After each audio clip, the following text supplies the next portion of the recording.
වෛද්‍ය රාමනාදරන් අර්ජුනා මන්ත්‍රීතුමා ඔබතුමාට විනාඩි 6ක කාලයක් ලැබෙනවා.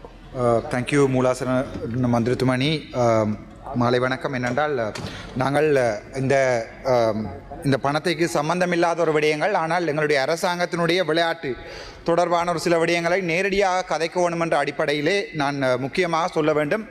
எங்களுடைய வடக்கு மாநிலத்திலே அண்மையிலே எங்களுடைய கவர்மெண்ட் ஏஜென்ட் அல்லது டிஸ்ட்ரிக்ட் செக்ரட்டரி மானா பிரதீபன் அவர்களுக்கு நிரந்தரமான நியமனம் ஒன்று வழங்கப்பட்டிருந்தது. எங்களுடைய இந்த அரசாங்கம் இதை சொல்லி எங்களுடைய வாக்குகளை பெற்றுக்கொண்டது என்று சொன்னால் ஊழல்கள், இளஞ்சங்கள், களவெடுப்பவர்களுக்கு எதிரானது என்று சொல்லிக்கொண்டு இந்த அரசாங்கம் நல்ல விடயம். ஆனால் இந்த முதலாவதாக என்னுடைய கடிதம் இருந்தாருங்கள். இந்த கடிதம் கவர்னர் அவர்களால் எழுதப்பட்டிருக்கிறது. யாரு கண்டால் செக்ரட்டரி மினிஸ்ட்ரி ஆஃப் பப்ளிக் அட்மினிஸ்ட்ரேஷனுக்கு மன்னிக்கவும் மிஸ்டர் பிரதீபன் அவர்கள் ஊழல்களில் மோசடிகளில் ஈடுபட்டிருக்கிறார் என்பதையும் அவரை உடனடியாகவே நிறுத்த வேண்டும் என்பதையும், அதை நிறுத்தாவிடில் கிளீன் ஸ்ரீலங்கா, அந்த கிளீனுக்கு ஸ்பெல்லிங் போடப்பட்டிருக்க CLEEN கிளீன் ஸ்ரீலங்கா நடக்காது யாழ்ப்பாணத்தில் என்று சொல்லி கௌரவ ஆளுநர் அவர்கள் பிரதீபன் அவர்களை வெளியேற்ற சொல்லி அடிக்கப்பட்ட கடிதம். நான் இதை டேபிள் பண்ணுகிறேன். ரெண்டாவது, இதே 2015ஆம் ஆண்டு அதே வேதநாயகம் அவர்கள் கௌரவ ஆளுநர் அவர்கள் வடக்கிலே GA இருக்கின்ற போது இதே பிரதீபன் அவர்கள் டிவிஷனல் செக்ரட்டரி அட் கோப்பாய், அந்த நாட்களிலே இவர் வளமைக்கு அதாவது ஈகோட்டுக்கு முரண்பாடானதாக காசு சேர்த்ததாக அவருக்கு உடனடியாக இடமாற்றம் செய்யுமாறு அளிக்கப்பட்ட இந்த கடிதம் 2015ஆம் ஆண்டு எப்படிப்பட்ட ஒரு கல்வரை நாங்கள் வடக்கு மாகாணத்திலே அரசாங்க அதிபராக வைத்துக்கொண்டு நாங்கள் எவ்வாறு இப்படியான ஒரு நாடு, இப்படியான ஒரு அரசாங்கம், இப்படியான ஒரு நாட்டை கொண்டு போகிறோம் என்று பார்ப்போம். திருப்பி பார்க்குறேன். 2016ஆம் ஆண்டு சம்பந்தப்பட்ட மானா பிரதீபன் அவர்களை கோப்பாய் டிவிஷனல் செக்ரட்டரியில் இருந்து அவருக்குரிய சட்ட நடவடிக்கைகள், ஒழுக்காட்டு நடவடிக்கைகள் களவெடுத்ததற்காக அவருடைய பணத்தை திருப்பி பெற்றுக் கொள்ளுமாறு அடிக்கப்பட்ட கடிதம் இதை டேபிள் பண்ணி கன்சல்ட் பண்ணுகிறேன், நீங்கள் பார்க்கலாம். அது பிறகு 2013ஆம் ஆண்டு டிஸ்ட்ரிக்ட் செக்ரட்டரியில் அந்த நேரம் BADDW ஸ்ரீவர்த்தன் அவர்கள் அடிச்சிருக்கிறார். கோப்பாய் DS செக்ரட்டரியேட் பரவல் களவெடுத்ததுக்குரிய ஆதாரங்கள், முறையான ஊழல்கள் நடந்திருக்கிறது, இவரை இடமாட்ட சொல்லி மறுபடியும் இந்த கடிதம்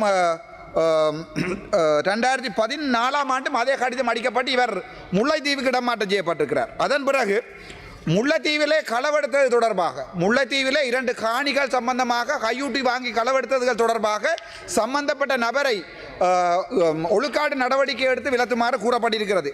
அதன் பிறகு இவர் மாந்தை மேற்கிலே DS-ஆக வேலை செய்கின்ற காலப்பகுதிகளிலே மாந்தை மேற்கு இதுதான் அரசாங்கத்தினுடைய கிரீடா என்றால் எங்களுடைய விளையாட்டு. நான் இதை பகிரங்கப்படுத்துகிறேன்.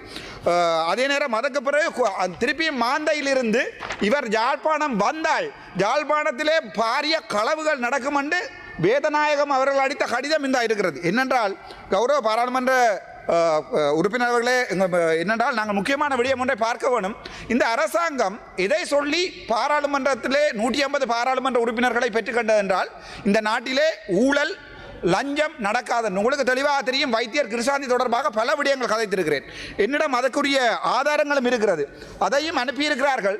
இந்த சம்பந்தப்பட்ட வைத்தியர் கிருஷாந்தியும் வைத்தியர் கேதீஸ்வரன் இந்த இருவரும் வடக்கு மாகாணத்திலே பாரிய ஊழலில் சம்பந்தப்பட்டிருப்பதாகவும் பொதுமக்களிடமிருந்து நோயாளர்கள் என்ற பெயரிலே பணம் வேண்டப்பட்டிருப்பதாகவும் இந்த ஆதாரங்கள்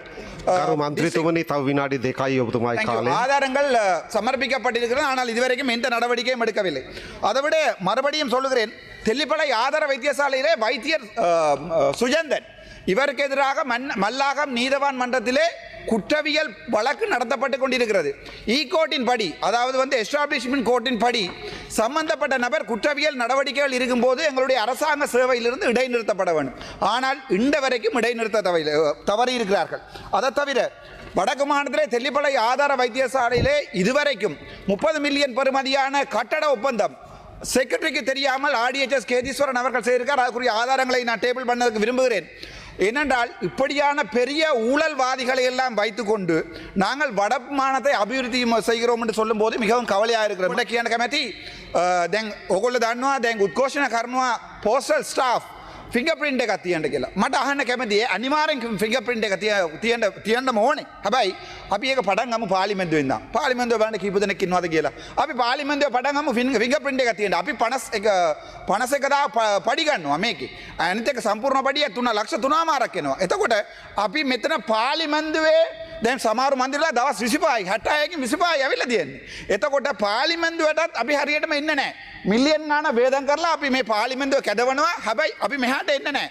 බලන්න අපි ඩොක්ටර්ස්ලා හැමදාම ඕටි 6ක් ලියා ගන්නවා. ඔය නියෝග ඇමතිතුමාත් ඉන්නවා. එතුමාත් ලියලා ඇති මමත් ලිව්වා. හරිද? හැබැයි කවදාරි අපිට ෆින්ගර් ප්‍රින්ට් එකක් ගෙන්නන්න පුළුවන්ද මේ රටේ? මට රටේ බෑ. එතකොට නීති කියන්නේ හැමෝටම සමාන වෙන්න ඕනේ. ජජ් කෙනෙකුට තියෙන නීති තමයි ලෝයර් කෙනෙකුට තියෙන්න ඕනේ. හොස්පිටල් ඩිරෙක්ටර් කෙනෙකුට තියෙන නීති තමයි එතන එන මයිනර් ස්ටාෆ් කෙනෙකුට තියෙන්න ඕනේ. එතකොට මන්නම් අභියෝග කරනවා ආණ්ඩුවට. කරුණා කරලා හැමෝටම නීතියක් එක විදියට ගේන්න. ඩොක්ටර්ස්ලා වුණොත්, නර්ස්ලා වුණොත්, ඇටෙන්ඩන්ට් වුණොත්, පොලිසිය වුණොත් ෆින්ගර් ප්‍රින්ට් එකක් ගේන්න, බොඩි කැමරා එකක් ගේන්න අපි සුද්ධව වගේ රට හදාගන්න. කාලය අවසానයි. තප්පර 20ක් දෙන්න.